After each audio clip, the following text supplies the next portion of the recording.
Hey everyone, today we're diving into something I think you'll find incredibly useful. Becoming a better coach at work. We've got a great source for this deep dive. Oh, yeah. A YouTube video that breaks down the key insights from Michael Bungay Stanier's book, The Coaching Habit. Yeah. Have you ever felt swamped? Like your team relies on you for every single decision. Oh, yeah. All the time. Well, imagine instead having a team that confidently tackles challenges and takes ownership. That's exactly what this deep dive is all about. Yeah. That feeling of being overwhelmed by constant questions is something so many managers experience. What's fascinating is, even though many go through coaching training, research shows, it's not always translating into effective support for employees. Right. It's almost like there's a disconnect between the theory and the practice. This video does a great job of highlighting some common workplace scenarios that contribute to this. Like the constant need for approval, or when priorities aren't clear, it can feel like you're always putting out fires. Right. And that's where the coaching habit comes in. The book and this video suggest shifting away from those traditional structured coaching sessions and instead integrating short, informal coaching moments into your daily interactions. Even just 10 minutes here and there can make a huge difference. I'm already liking this approach. It feels way less intimidating than a formal sit-down. So how does this coaching habit actually play out? Instead of focusing solely on performance management, it's about a mindset shift towards employee development. Think of it this way. You're not just evaluating their work, you're guiding them to become more skilled and effective in everything they do. Imagine the impact of a team that's proactively solving problems and taking initiative. Yeah, that sounds amazing. But I'll be honest, the idea of coaching still feels a bit daunting. I think a lot of us fall into the trap of just nodding along and offering advice. What's the secret to being a truly effective coach? The secret weapon. It's all about asking the right questions. Stanier calls them coaching questions, powerful tools to guide your team towards solutions without simply giving them the answers. Okay, let's dive into these coaching questions. I'm ready to trade in my advice-giving hat for a question-asking one. Where do we begin? The video highlights 7 key questions, each designed to address a specific challenge. A great starting point is the kickstart question, what's on your mind? It seems simple, but it immediately cuts through the small talk and gets to the heart of the matter. I see how that sets the stage for a more focused and productive conversation. But wouldn't it be just as easy to ask, is there anything you want to talk about?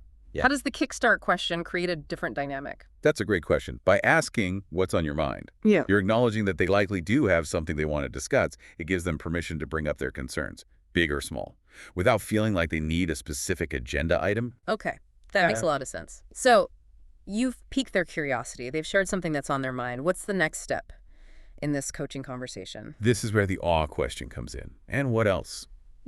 This seemingly simple question is a game changer. It encourages deeper thinking and often uncovers the real issue that might be hiding beneath the surface. I can see how that would prevent me from jumping in with solutions too quickly, which, let's be honest, is something I'm prone to doing. It's a common trap for well-intentioned managers. The awe question gives the employee space to explore their thoughts, leading to more insightful solutions and fostering a sense of ownership. Okay, but what happens when the conversation starts to wander off track? Which, let's face it, happens sometimes. How do you steer it back to the core issue without shutting down the employee? That's where the focus question comes in. What's the real challenge here for you? Think about those times you vented to someone and they help you cut through all the noise to get to the root of the problem. This question does exactly that. It sounds like this question is all about finding clarity and direction. You're not dismissing their concerns. You're helping them zoom in on what truly matters. It's a subtle but powerful shift. Exactly. Once you've established that clarity, the next step is understanding what the employee truly needs to address that challenge. But sometimes they might not even know what they need. That's where the foundation question comes in. So how do you coach someone when they're not even sure what they need? I'm intrigued to hear how this foundation question works. It's all about uncovering their deeper motivations. The foundation question is simply, what do you want? This gets to the heart of what's driving their actions and behaviors. The video connects this to a fascinating concept from the book, the 9 major human wants needs. 9 human wants needs. Tell me more. That sounds really interesting. Absolutely. These are fundamental desires that influence our behavior. Things like affection, creation, freedom, understanding, protection, participation, to name a few.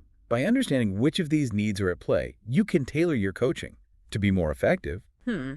That's a really insightful concept. I'm already starting to see how understanding these underlying needs could completely change my approach to coaching. But how do you actually connect these needs to the specific situation at work? The video gives a great example.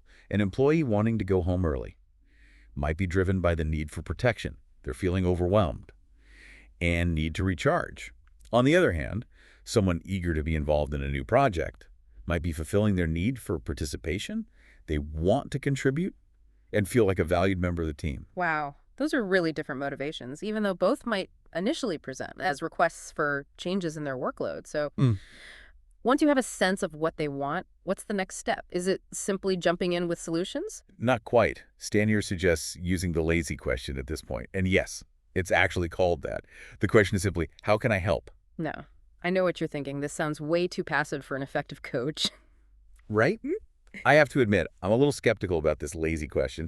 It does seem a bit, I hear you. But it's actually incredibly strategic. It forces the employee to clarify what they truly need from you. Do they need you to take action? Or do they simply need a supportive ear? This is key because it shows that you genuinely care and want to provide the right kind of support, which sets you apart from those managers who just don't will them. Okay, you've convinced me. There's definitely more to this lazy question than meets the eye so far. We've been talking about reacting to problems and needs, but good coaching also requires being proactive. Right. How do we shift from putting out fires to anticipating them? That's where the strategic question comes in.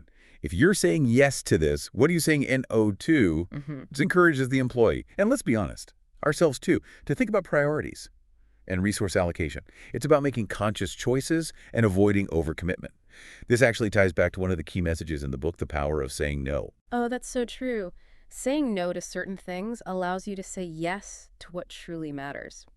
And when it comes to employee development, sometimes the most valuable thing you can offer isn't just advice, but opportunities for learning and growth. Absolutely. It's not enough to just tell people things you need to create space for them to discover and internalize knowledge for themselves. That's where the learning question comes in.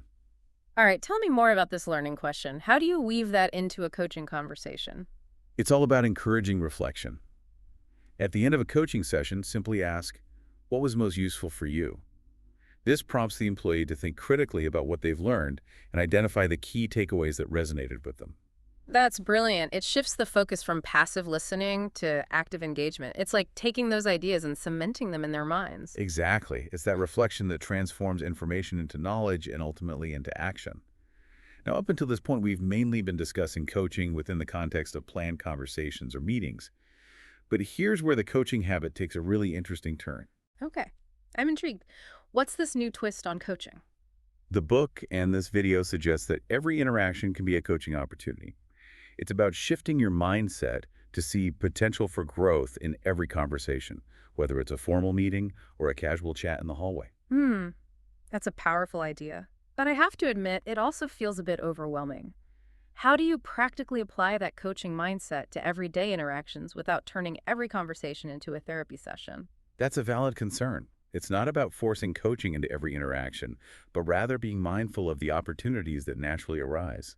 The video gives some great tips for making this work. For example, instead of peppering someone with questions, ask one question at a time, giving them space to respond. Right. That makes sense. I know I can get a little overzealous with questions, so that's a good reminder to slow down and let the conversation unfold naturally. Yeah, it's about creating a sense of ease and safety, not interrogation. Another helpful tip is to favor what questions over why questions. Oh, I've heard that before, but why is that so important? Why? Questions can sometimes make people feel defensive, like they need to justify themselves. What? Questions, on the other hand, tend to be more open-ended and encourage exploration without judgment. Oh, I see the difference. It's a subtle shift in language, but it creates a completely different tone. Exactly. And here's another tip that might surprise you. Embrace silence. Don't feel the nod to fill every pause with words. That's a tough one for me. I always feel this urge to jump in and break the silence. I understand. But silence can actually be incredibly powerful in coaching. It gives the employee time to process their thoughts and formulate a response, leading to more meaningful insights. And remember, this coaching mindset extends beyond face-to-face interactions. So you're saying we can apply these principles to email, Slack messages, even quick phone calls? Absolutely. Every touch point, whether it's in-person or virtual, can be an opportunity to guide, support, and foster development. But let's be real for a moment. Knowing these questions and techniques is great, but actually putting them into practice consistently, that's the real challenge, isn't it? Oh yeah, that's where I get stuck. I'll be totally inspired in the moment, but then the next day I fall right back into old habits. You're not alone. The video actually shares a pretty mind-blowing statistic from the book. 45% of our behavior is driven by habit. That means almost half the time we're basically on autopilot. Wow, that explains a lot. But if so much of our behavior is habitual, how do we break those old patterns and replace them with new, more effective ones, like using these coaching questions? That's where the coaching habit provides a really practical framework. Yep. It outlines 5 key steps for habit formation: cause, trigger, mini habit training, and action plan. Let's break those down, shall we? Yes, please. I'm ready to turn those coaching aspirations into concrete actions. First, you need to identify the cause. What's the behavior you want to change? Let's say you want to stop giving unsolicited advice, a classic coaching trap. Oh, that's definitely me. I'm always eager to jump in with solutions. Right. The next step is identifying the trigger. What situation usually prompts that unwanted behavior? It could be an employee stopping you in the hallway with a question. Okay, I can see that happening. So what's the mini habit? Is that where the coaching questions come in? Exactly. Instead of launching into advice, your mini habit is to pause and ask a coaching question like, what's on your mind? Or what's the real challenge here for you? It's about making that small but intentional shift in your response. I like how it's called a mini habit. It feels less daunting than trying to overhaul my entire approach overnight. Yeah, small changes consistently applied lead to big results. The next step is training. This is where you practice those new behaviors. So maybe role play with a friend or even just mentally rehearse how you'll respond in different situations. Exactly. The more you practice, the more natural those new responses will become. Yeah. And finally, the action plan. This is where you get specific. Okay, so how would you create an action plan for this scenario? Write down something like, the next time Sarah asks me a question in the hallway, I will pause, take a breath, and ask her, what's the real challenge here for you? By writing it down, you're making a conscious commitment to that new behavior. That's a great tip. I'm a big believer in writing things down. It makes them feel more real and actionable. And here's what's really fascinating. The simple act of writing down your plan dramatically increases the likelihood of actually doing it. It's like solidifying your intention and setting yourself up for success. Okay, this is starting to feel a lot less overwhelming. By breaking it down into these 5 steps, it feels like I can actually implement these changes and turn them into habits. That's the beauty of the coaching habit. It provides a clear roadmap for transforming your approach to leadership, one small step at a time. As we've been diving into all these concepts, I've been thinking about how often we get caught up in the day-to-day chaos of work and forget about the bigger picture. We forget about the incredible potential within each member of our team. That's so true. And the coaching habit, with its focus on asking the right questions and cultivating a coaching mindset, offers a way to tap into that potential. Right. It's a reminder that leadership isn't about having all the answers, but about guiding others to discover their own brilliance. It's about empowering them to become problem solvers, innovators, and leaders themselves. And that brings us to one of the key takeaways from the video. Okay, I'm ready for the big takeaway. What's the core message that ties all of this together? Good coaching isn't about giving answers. It's about guiding people to find their own solutions. It's about empowering them to own their challenges and successes. Exactly. And that empowerment comes from mastering those 7 coaching questions, becoming an active listener, and cultivating that coaching mindset in every interaction. The video doesn't stop there, though. Yeah. It also offers a really inspiring call to action. It encourages viewers to create coaching support groups. Coaching support groups. That sounds really interesting. Tell me more. Imagine a group of colleagues coming together dedicated to helping each other become better coaches. It's like a mastermind group for leadership development. Oh, that's a fantastic idea. It creates a space for shared learning, accountability, and continuous growth. It's like taking this deep dive and turning it into a collective journey. Exactly. Yeah. And by supporting each other, you can amplify the impact of these coaching habits and create a ripple effect of positive change throughout your organization. But before we wrap up this deep dive, I want to leave you with one final thought, something to really chew on. Okay, I'm all ears. Imagine for a moment that you fully embraced these coaching habits, not just at work, but in every aspect of your life. Imagine using these questions with your family, your friends, even with yourself. Wow, I've never thought about it that way. It's like taking these powerful tools and expanding their reach beyond the workplace. It's about shifting from a mindset of telling to a mindset of asking, from knowing to being curious. It's about creating a space for genuine connection and growth in all your relationships. That's such a profound idea. It really speaks to the true essence of coaching, which is ultimately about helping people become the best versions of themselves no matter where they are in life. Exactly. And who knows, maybe by embracing these coaching habits, we can create a ripple effect that extends far beyond the workplace, touching every aspect of our lives and the lives of those around us. That's a beautiful thought and a perfect note to end on. So as we wrap up our deep dive into the coaching habit, I have to say I'm feeling a lot more equipped to approach coaching in a way that truly empowers my team. Yeah. What about you? Have any of these concepts particularly resonated with you? It's always exciting to see these ideas spark new insights and possibilities. For me, Yeah. the real power of this book and this video lies in its simplicity. It takes a complex topic like coaching and breaks it down into actionable steps and questions that anyone can apply, regardless of their experience or leadership style. Right. You're right. And it's not about some complicated framework or jargon-filled theory. It's about shifting your mindset, being present in your interactions, and asking the right questions. It feels like something you can start implementing immediately. And that's the key, taking action. The book itself is filled with even more examples and strategies. But even just remembering those 7 coaching questions can be a game changer. Think about how those questions could shift the dynamics in your workplace. Right. Imagine walking through the office, and instead of just exchanging pleasantries, you engage in a quick coaching moment, using one of those questions to spark a deeper conversation. What impact could that have? It could transform your workplace culture. Instead of just focusing on tasks and deadlines, you're creating a space for growth, development, and genuine connection.